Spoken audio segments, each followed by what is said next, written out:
Bonjour à tous, c'est Seb Chéniaud. Nous voici au deuxième tuto, celui qui va aborder les 10 conseils pour que vous ayez tout le potentiel de la réalisation de votre première épreuve.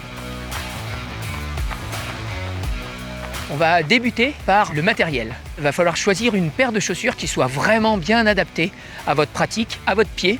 Ensuite, les textiles, ce qui va être primordial, ça va être le confort, aussi bien à l'entraînement qu'en compétition. Donc pour ça, choisissez des vêtements adaptés. La préparation. Commencez par des sorties plutôt courtes et surtout, l'endurance fondamentale, c'est ce qui va faire 80% à peu près de votre préparation. C'est une vitesse très lente.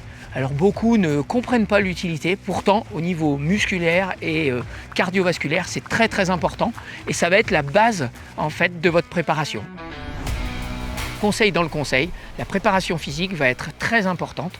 Vous allez avoir des abdos, du gainage, des choses très simples, mais régulièrement mises en place, ça vous permet de mieux passer les différents obstacles et surtout de mieux gérer la fatigue.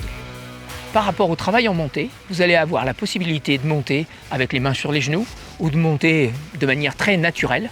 Et bien sûr, il peut se faire aussi avec des bâtons. Ne prenez pas les bâtons le jour de l'épreuve. Si vous ne les avez pas utilisés pendant vos entraînements, vous risqueriez d'avoir quelques désagréments. Sur la partie descente, naturellement, on a tendance à se mettre un petit peu en arrière. En fait, on décolle très légèrement l'avant du pied et là, justement, on risque de glisser. Ce qu'il faut faire, c'est légèrement fléchir les genoux de manière à avoir un centre de gravité un petit peu plus bas et être plus efficace en descente. Dernier point très important, le relâchement, ça va vous permettre surtout de bien respirer.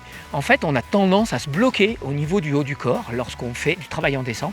Et pour ça, réussir à se relâcher, vous gagnerez énormément d'énergie.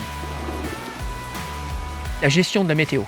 Lors des épreuves, les organisateurs checkent la météo très souvent de manière à pouvoir pallier à tout changement et à toute problématique que vous pourriez rencontrer pendant votre épreuve.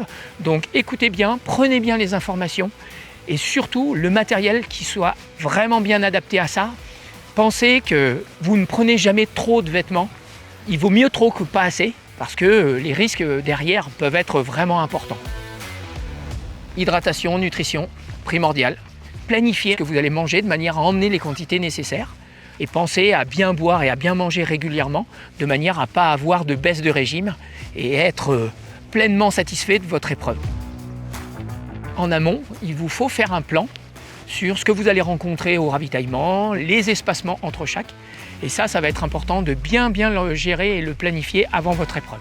C'est aussi très important lorsque vous allez faire des sorties un petit peu plus longues, de savoir où est-ce que vous êtes susceptible de rencontrer des points d'eau, des fontaines ou des endroits tout simplement où acheter quelque chose à manger.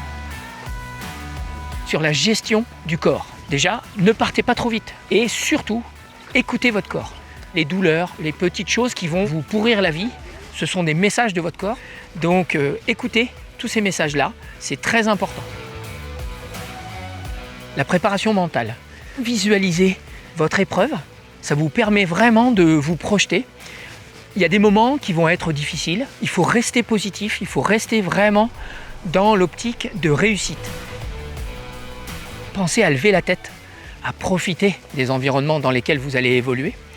Et enfin, dernier petit conseil, respectez au maximum les animaux et respectez les gens qui travaillent la montagne. On fait partie de cette nature et c'est à nous de nous intégrer avec cette nature qui nous environne et qui nous offre un champ de possibles absolument incroyable. On arrive à la fin de cette série de conseils. Profitez, faites-vous plaisir, prenez vraiment soin de vous et de votre environnement et puis ensuite, en avant.